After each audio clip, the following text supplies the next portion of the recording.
Hi everybody. In this video I want to show you how to populate a combo box using application settings or properties. Okay, and it's easy to do.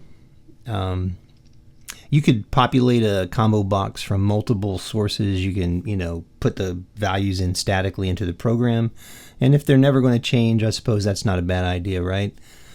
You can go to a database, grab some information, right? You can populate it from lists and et cetera, and essentially that's what we're going to do here, but we're going to put the values that we're going to use to populate the combo box in an App.Config file. All right, and then we're going to read those properties in.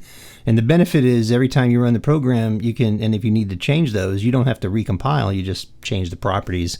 You're not going to a database, and it's convenient, right? Okay, so show you how to do that. Okay, so I'm running Visual Studio 2015. So first thing we're going to do is we're going to create a new project.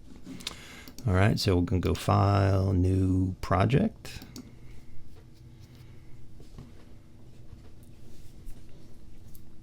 All right, and I'm going to create a Windows form. So Windows Forms application, and I'm going to save it down here at the bottom. Here's our dialog, right?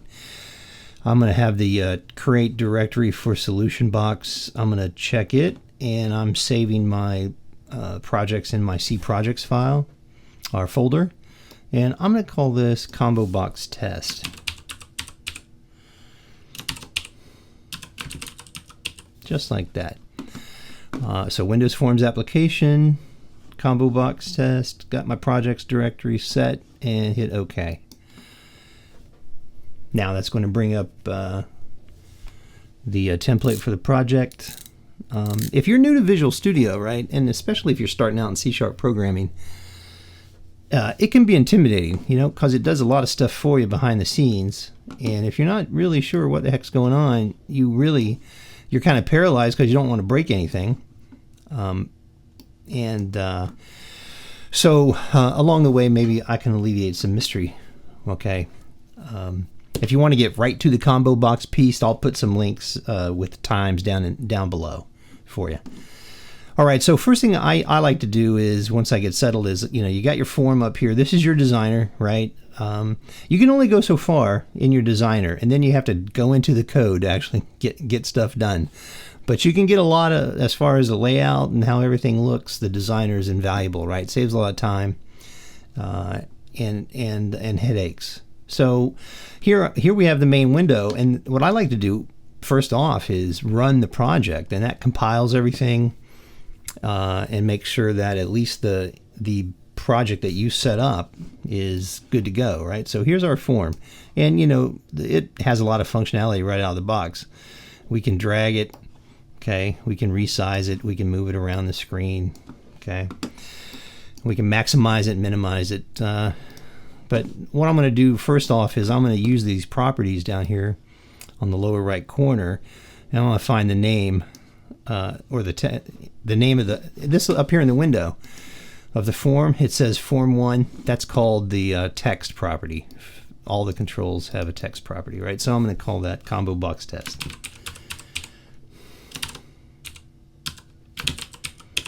ComboBox test. And as soon as I click somewhere else, you'll see it right up here. It's changed. ComboBox test. Now, in order to hold my controls, I'm going to put in a table layout panel. So what's this little application going to do? Well, what we're going to do is we're going to select some websites from a combo box, and we're going to populate a web browser and navigate to that site. And that functionality is actually quite easy to implement in Visual Studio. And here we go. I'm going to drag over I'm going to scroll down here, right, and get to my table layout panel. There it is. I'm just going to drag it into the window. Now you can place it, right? This is absolute placing, and it works for just basic stuff. What I like to do is actually fill. I like to fill the, whenever the control resizes or the window resizes, I like the table layout panel, you know, depending on your application, right, to fill along with it. So make sure that this table layout panel control is selected like it is here. Come over to your properties, and you can see, you know, table layout panel 1, that's the name of this control, and we can change those names if you need to. I'm going to set the doc style. All right, so I have to find it. Here's the anchor. Here's the doc. It says doc, none. I'm going to go doc, and then click on this little centerpiece right here. And you'll see that thing expand, right? So this is expanded.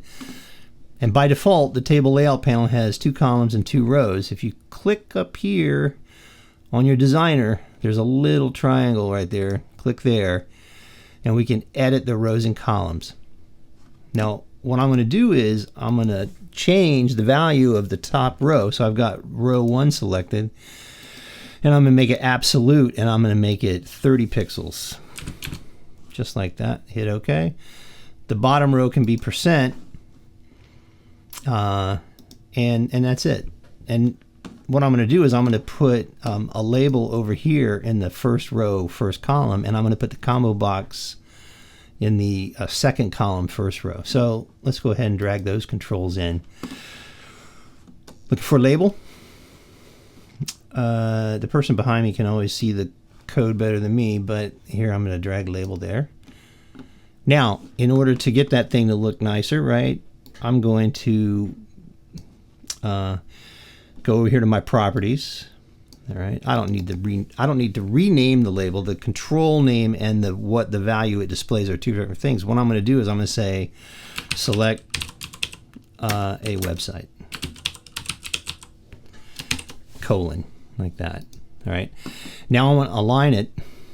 I want the text aligned to the right like that, and I'm going to come down here to design, and I want to for the doc I want it to fill. So I want to come down to the doc control and hit yeah, fill, just like that. So that puts my label, okay, it fills that that column in that row, right, the first row, and puts it over to the right. Okay, lines it up to the right. Now I'm going to create the combo box. Okay, so come down here to Toolbox, go to Combo Box Control, drag it over, just like that. And I'm going to stretch it, but I'm also going to set the doc, right? Now for the combo box, I'm actually going to change the name. So Combo Box Control is selected, so now down in the properties, okay, I'm going to scroll to the text. Well, it doesn't need to have any text. So you could, I suppose, put text on it, but I'm not. Let's go to design. All right, lock, name, focus, anchor, top left. I'm sorry, we're in layout. We're going to the layout piece, right? So doc, fill. Okay, so the combo box fills it.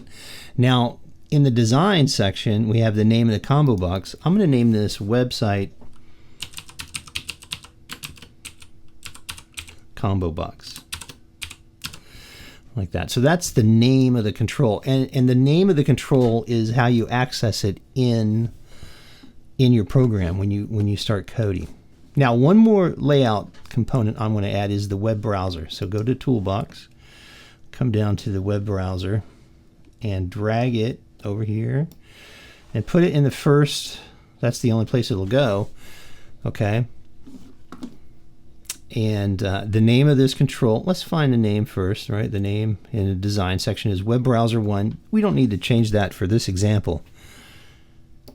But we're going to go to Layout, and we have column span. So we have 2 columns over here, right? We have column 1 over here, and we have column 2 over here. You should be seeing halos. If you don't see halos, I probably didn't turn it on.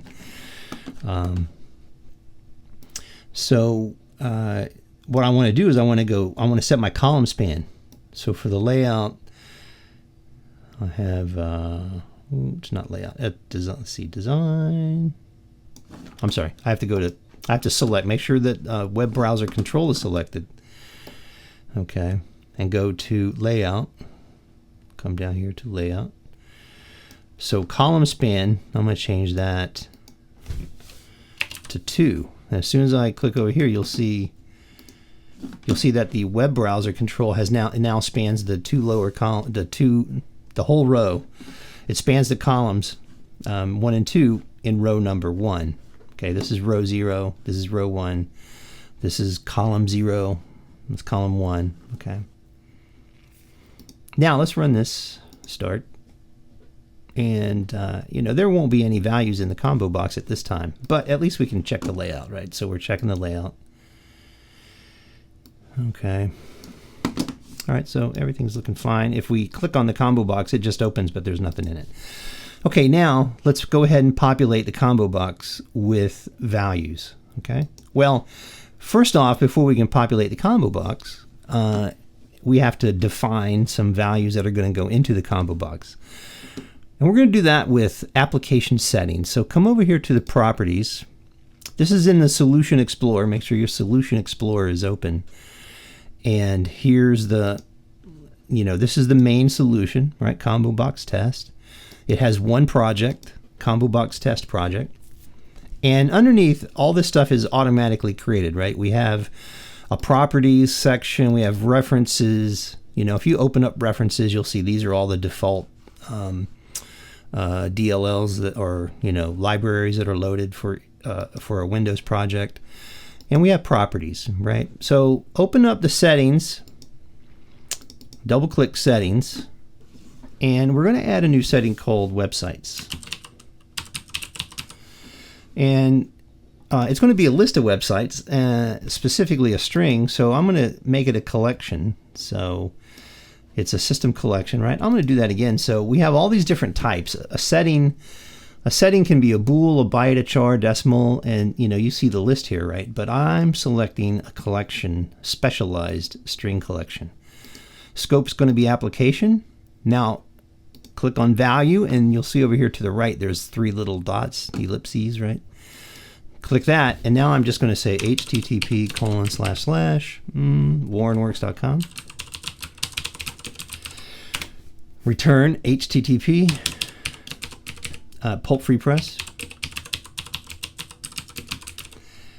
Return http://photography.warrenworks. I'm shamelessly plugging my websites here. And http://msdn, because I like MSDN for the reference material. All right, Microsoft. All right. So I've got 4 websites. We could add more later. Now, so save your settings. I'm hitting Control S. All right, on my keyboard. You didn't see that, but you could save them.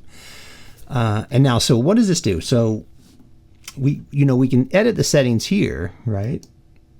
But let's go over here back to the Solution Explorer and open up the application config, or app.config file. This is where the settings go.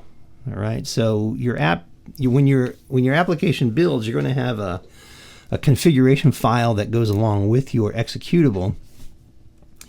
And as we can see, we have a ComboBox property setting for ComboBox Test project, right? These are the property settings.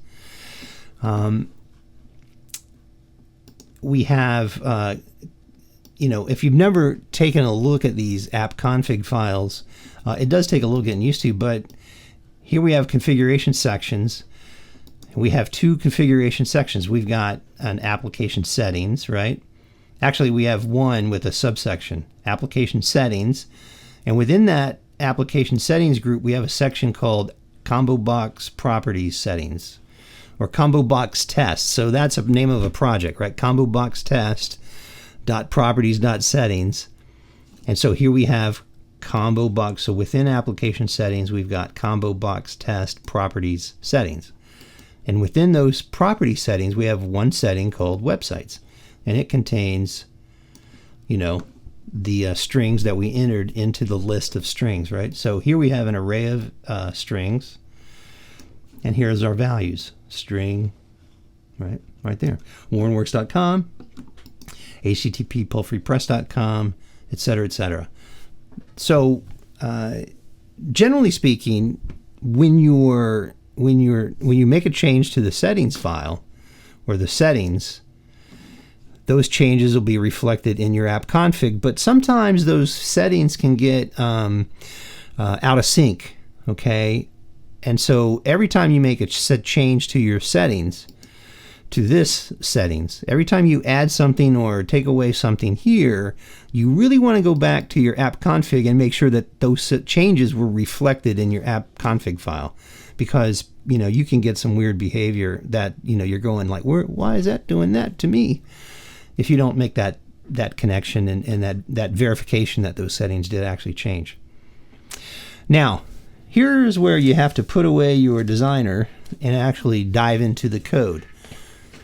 Okay, so for folks who are new to Visual Studio, this is where things can get intimidating, right? So we have this designer, and then we've got the form, okay, form 1. Let's take a look at the code here. So I've opened this. Let's go to let's double click this. So we open up the code. I double clicked. What I did was I double clicked on this design, or this box here, right? This window, and that opened up form1.cs. Now, this is really the only place where we should be making edits. It's a partial class. It's called public partial. This is how you can tell which partial class you should be editing. It says public partial class form1, and it extends form. Well, over here you got another class called partial class form1, but partial class is an internal, right? It's not public. It's private. It's not private, right? It's public because it doesn't have a public modifier on it, right? So there's a lot of code that's automatically generated. So you don't ever want to go in here for the initialize component, right? So this code, it says right here, right? If you collapse this section, it says Windows form designer generated code, right? So you don't want to usually edit this stuff unless you really know what the heck you're doing, right? You don't want to edit that, because every time you make a change to the designer, it's going to go in there and regenerate this piece, okay? And if you delete something, then you'll get a problem because the design, when you try to run the project, right, and you've deleted something and you haven't regenerated the form, it will say, hey, I can't find this piece of code that I'm depending on, right? So you don't want to edit the designer.cs file, okay, unless, like I said, you're very comfortable in doing that and you know what you're doing. Okay, so I'm just going to save it, control save. I did not make any changes to it. But now here's where we work, in the form1.cs. And the way that you get there, I'm going to hit control save again. I'm going to close it. The way that you get there, okay, you don't see it. Well, you see it right here, right? You got your design, form1.cs design. You double click on that form and it opens form1.cs.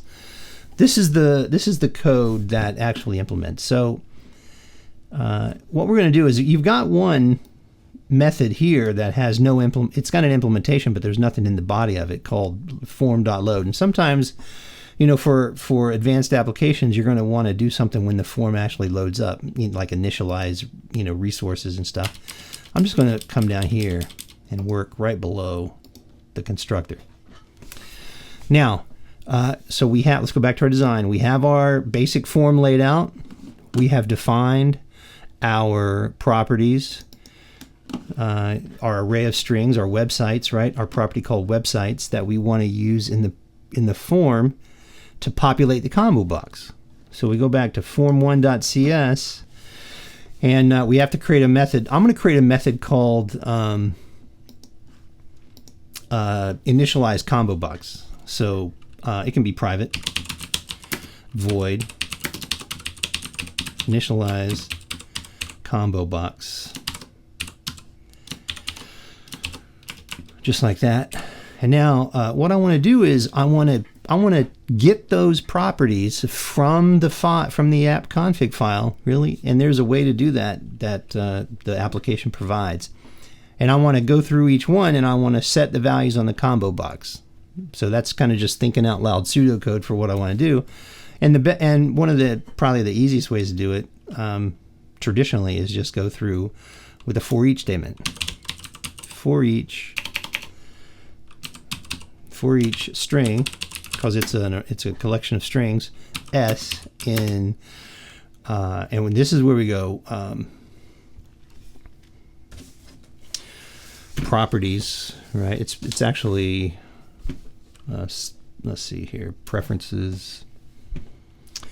I'll go properties. So properties, right? Dot settings. Dot default. Dot, and you'll see websites, right? That. So for each string s in properties, so properties is the key here, right? Properties.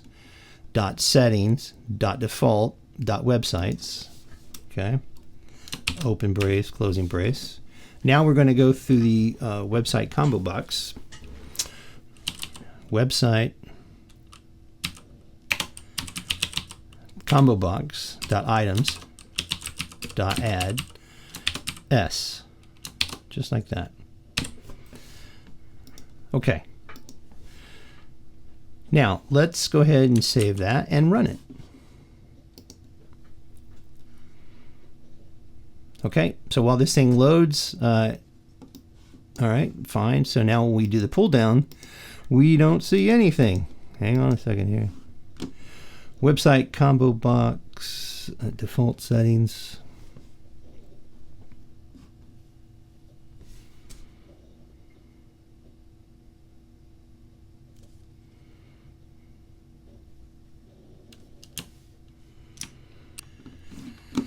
Yeah, and of course the reason why we don't see anything, right, is because I always do this to myself, right?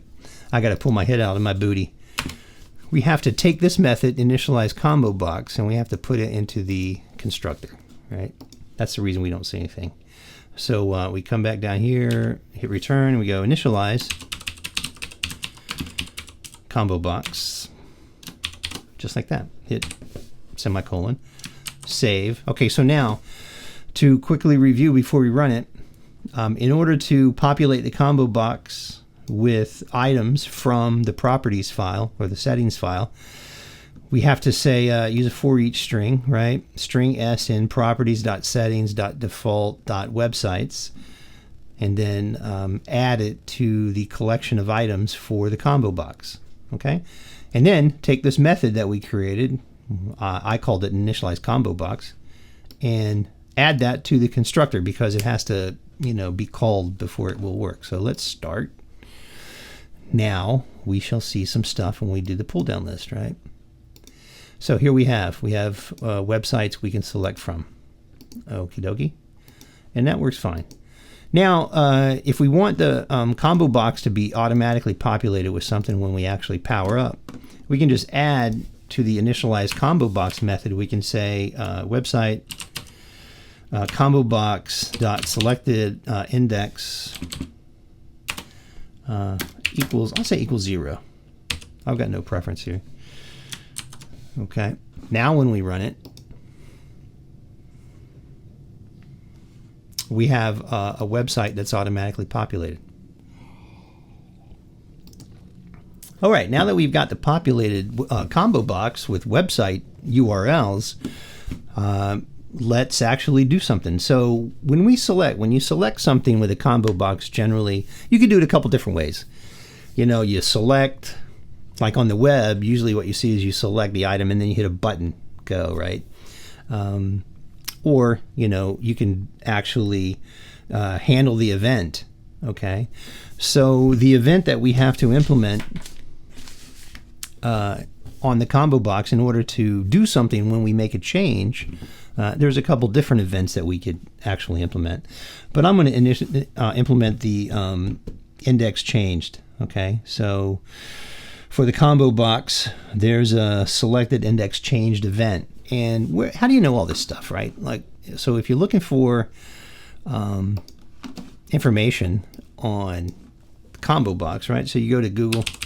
This is the fastest way to get there. I'll always do this for my videos. Combo box C#, right? So let's just go there and look for the MSDN. Usually it's the first one that pops up.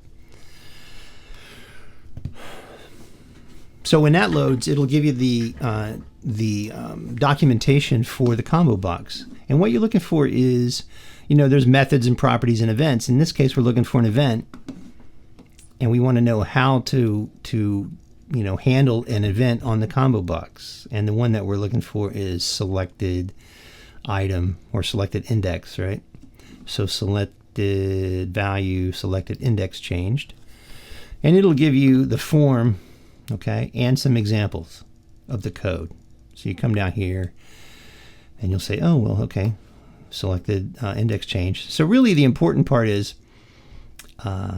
the signature of the event handler. The event handler method that we're going to implement can be any name, but it has to have a certain signature, right? And so it comes from the event handler method. So let's go down here and find the event handler signature.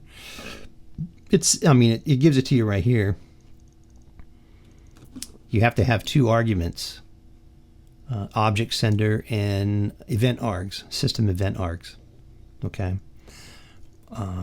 But we go public event, event handler. So there's the type of the event handler method.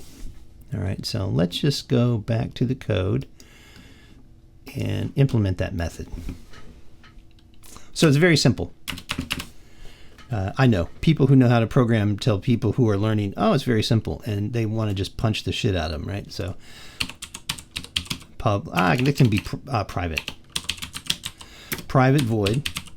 I'm going to say ComboBox index changed. ComboBox index changed event handler. Right, that's the name of the method. Object sender event args e open brace closing brace. Now, so what we're going to do is when this event method gets called, or this event handler method gets called, which it's going to get called, and I'll show you how to wire it up. We're going to just say web browser one dot navigate, and we're going to say ComboBox, our website, ComboBox dot selected item. Okay, selected item. Well, selected item has to be converted to a string, so to string, because that URL is looking for a string for that URL. Okay, so I'm going to save that. In order for this to work now, we have to actually wire up the ComboBox. So we're going to say website ComboBox dot selected index change. Right here, there it is, selected index change. That's the event. So let's go back. I just want to show you that, right? Website ComboBox. IntelliSense pops up, and you see the little lightning bolt right here. There's a lightning bolt. Those are your events, right? So we'll just select the selected index changed event like that. Plus equals. That's important. If you don't put plus equals, that's not going to work. Plus equals, and then the name of this method right here. ComboBox. I can just hit copy and then put it right there. V. Oops, I didn't get the whole thing. Delete. So ComboBox box. There we go. There's the method right there. Okay. Now, what have we done? So we have this method called initialize ComboBox. Okay. The first thing I do is I populate the ComboBox with items. I set the first item visible using selected index equals 0, so you'll see the item in the ComboBox before, when it renders on the form. And then I assign the selected index changed event. I assign the event handler named ComboBox index changed event handler, which I've defined down here, I assign that method to the ComboBox's selected index changed event using the plus equals operator. Okay. Now, save and run. Okay. So let's make this a little bit bigger here. All right, push this in this window, and I'm just going to click back on WarrenWorks, and boom, it loads. Okay, make that a little bit bigger. Let's make that bigger so we see these websites here. All right, so ComboBox, let's make a change. Let's go to Pulp Free Press, and boom, it loads. I'm in the middle of retooling as of this date, which is the 3rd of June. So books, I'm still waiting for my SSL certificate, or if I can start selling them again. So go back to, let's go to photography, warrenworks.com. Okay, so ComboBox, populating it with properties. I hope you found this video helpful. To review quickly, we have a ComboBox that we've added to a Windows Form application. Okay, and we have used the settings to define a property called websites, which is of type system collections.specialized string collection. We gave it the application scope. Okay, and we defined it as having 4 strings, which equate to URLs, http warrenworks.com. You can see them listed here. You can add more properties here now if you wanted to. Hit OK. Okay. These settings are then placed into the AppConfig file. And when the application runs, it reads these AppConfig file settings. Here's the setting right here, websites. And there are the strings that get populated, okay, into the ComboBox. Now, that doesn't happen automatically. You have to, when you click on the form,